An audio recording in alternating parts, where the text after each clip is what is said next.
Hi hello నమస్తే welcome to my channel. నేను మీకు ఇప్పుడు శనగపప్పుతో వడలు ఎలా చేయాలో చూపిస్తా. హై ప్రోటీన్ క్రిస్పీగా ఈవినింగ్ స్నాక్లా చాలా బాగుంటుంది. వన్స్ ఒకసారి ఇలా ట్రై చేసి చూడండి, ఎలా ఉందో చెప్పండి. ముందుగా మిక్సీ జార్ తీసుకొని ఒక 2 గంటల పాటు నానబెట్టిన శనగపప్పుని కడిగి నీళ్లు లేకుండా మిక్సీ జార్లోకి వేసుకోవాలి.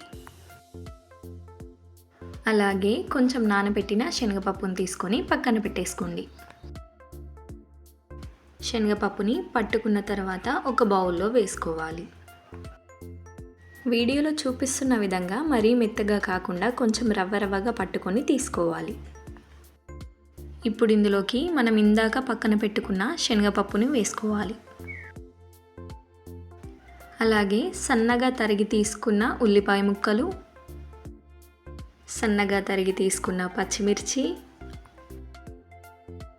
సన్నగా తరిగి తీసుకున్న కరివేపాకు, సన్నగా తరిగి తీసుకున్న గారెలాకు మీ దగ్గర ఉంటే వేసుకోండి, లేకపోతే కొత్తిమీర ఆకు వేసుకున్నా సరిపోతుంది. రుచికి సరిపడా ఉప్పు, 1 టీ స్పూన్ మసాలా పొడి, కొంచెం జీలకర్ర. ఇప్పుడు మొత్తం మంచిగా అన్నీ కలిసిపోయేలాగా కలుపుకోవాలి.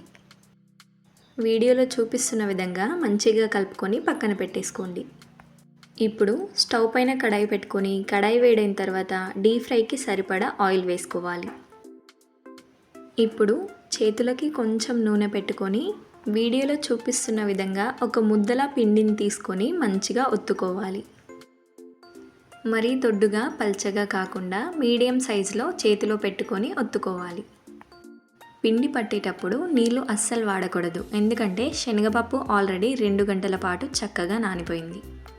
మీకు పిండి సరిగ్గా రాకపోతే 1 టీ స్పూన్తో వాటర్ వేసుకోండి, అంతే. వీడియోలో చూపిస్తున్న విధంగా నూనె వేడైన తర్వాత అప్పని నూనెలో మెల్లిగా వేయాలి. నూనె మరీ హై ఫ్లేమ్లో పెట్టి వేడి చేసుకోవద్దు, మీడియం ఫ్లేమ్లో పెట్టి మెల్లిగా చేసుకోవాలి. గారెల్ని మీడియం ఫ్లేమ్లో పెట్టి మెల్లిగా కాల్చుకోవాలి. హై ఫ్లేమ్లో పెడితే మీద మొత్తం మాడుతుంది, లోపల పచ్చిగా ఉంటుంది. గారెలు కొంచెం కలర్ చేంజ్ అయిన తర్వాత ఇంకొక సైడ్కి తిప్పుకోవాలి. గారెలు నూనెలో వేసిన వెంటనే తిప్పుకోవద్దు, అలా చేస్తే గారెలు విచ్చిపోతాయి. మీడియం ఫ్లేమ్లో మెల్లిగా అటు ఇటు తిప్పుకుంటూ కాల్చుకోండి. వీడియోలో చూపిస్తున్న విధంగా క్రిస్పీగా కలర్ చేంజ్ అయిన తర్వాత తీసేసుకోవాలి. నూనె లేకుండా మెల్లిగా తీసుకొని పక్కన పెట్టేసుకోవాలి. అంతే, వేడిగా శనగపప్పు గారెలు రెడీ. క్రిస్పీగా టేస్ట్ చాలా బాగుంటుంది. వన్స్ ఒకసారి ఇలా ట్రై చేసి చూడండి, ఎలా ఉందో చెప్పండి. పిండి పట్టుకునేటప్పుడు నీళ్లు వాడకుండా కొంచెం దొడ్డుగా పట్టుకుంటేనే గారెలు క్రిస్పీగా వస్తాయి.